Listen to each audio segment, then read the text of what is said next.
in this corner again. As you can see, a lot of folks here today. Great Nike clinic that we're having today, a sold-out coaches clinic. 400 coaches here on campus right now, so really cool for the program and gaining a lot of knowledge. I appreciate all the speakers that are here today, both college and pro that are here, even former alum Joe Barry, LA Rams linebacker coach. So we're very appreciative for those coaches that are coming out to speak. Good practice today. What stood out to me really was the quarterback play. I thought they really stepped up today in all phases, and then it was great to see Tyler Vaughn's really have a stellar day. By far his best practice. He made big plays all over the field. And the last thing that really stood out was to put Michael Brown in really some pressure situations today, and had the opportunity to either in practice or keep it going with that last field goal, and makes it. And he made a lot of players happy. So quality day, healthy day, thank goodness. And we'll keep moving forward. On the injury front, the only new injury, like I talked about the other day, was Taylor Katoa.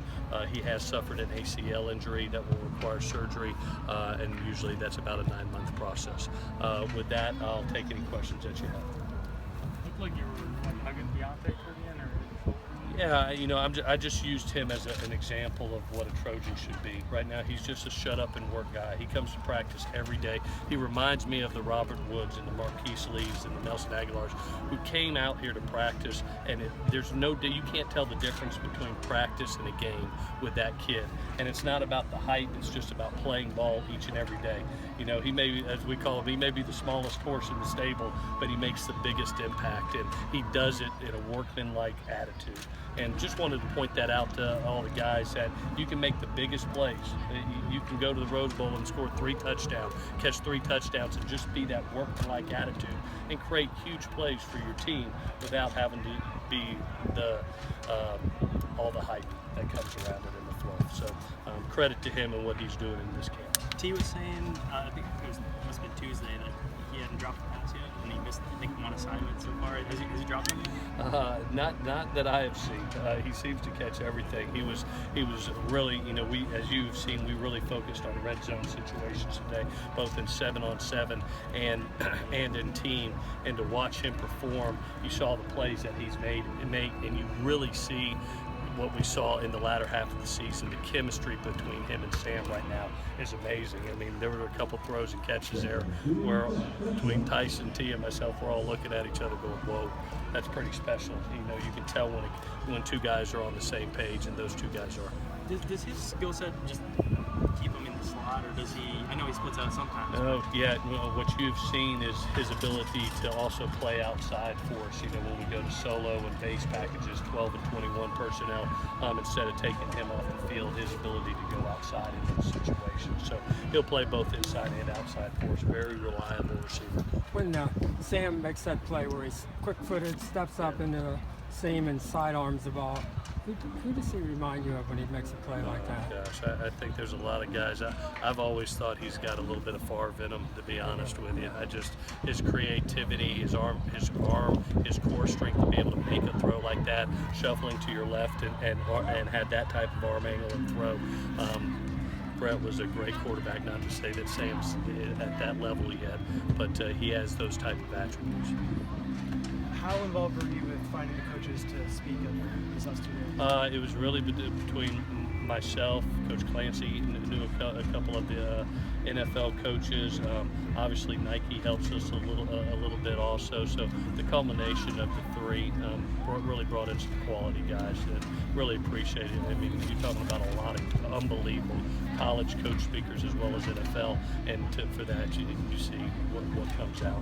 What was, I don't know if you're there for it, but what was Coach Anderson's message yesterday? I got to listen to a little bit of it. He talked a little bit of special teams and just his overall philosophy for his program.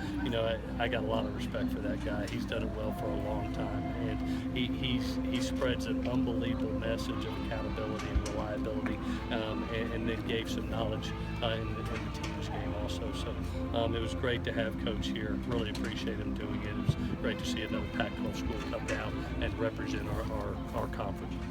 Tyler Vaughn seems like a pretty grounded kid, but I wonder, do you think his big week maybe was in response to just seeing what One more Bayless time, is I'm doing? sorry, Oh, I'm sorry. Tyler Pines? Yeah. Seems like a grounded kid, but Yeah. I'm wondering, because of what Bayless has been doing and Michael Pittman, do you feel like part of him kind of felt like he had to respond to that? Yeah, you know, one of the things that I love about this field and what this university brings is competition. And when you look at the amount of talent that's across the board, you know if you want to get on the field, you better play up to an expectation level where the bar is set. And the bar's set pretty high. You know, when you talk about, you know, Deontay and Daniel and now Vela stepping up, and you want to make those type of plays, and you expect that from them. And today was his day by far, without question, his best day. He made tough catches, those one-on-one style catches that we've seen Darius make and Juju make, and that's what we need in this offense. Sam's job is to find the one-on-one opportunity, let the ball go, put it up, and let our guys make plays. The Pac-12 coaches here for the clinic get to come watch practice. What's that? Do the Pac-12 coaches for the clinic? Yeah, well, get to watch practice? actually, Gary had actually left, you know, but you know, you saw Coach Hawkins out here from UC Davis today, as well as all the pro coaches came out and watched. But you know, we've always been fairly an open book. We use this as a laboratory for all coaches.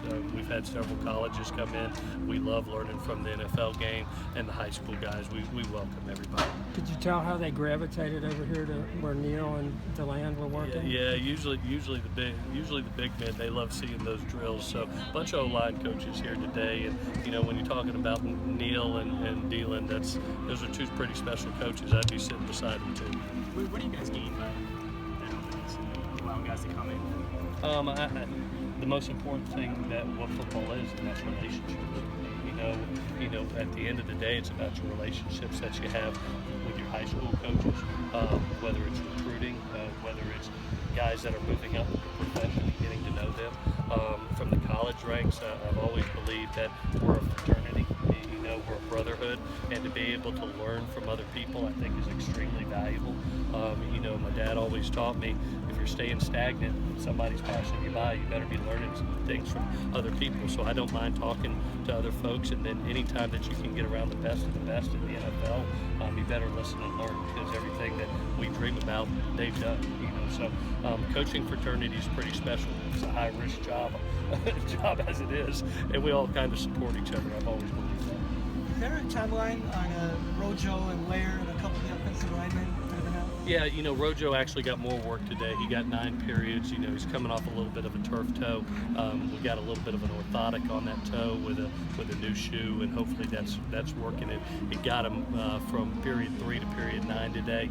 You know, Sed is with that ankle a little bit more hesitant.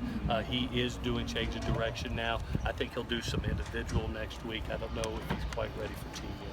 But Rojo should be by next Tuesday. I'm hoping get to 3/4 of practice. How about Cam Smith?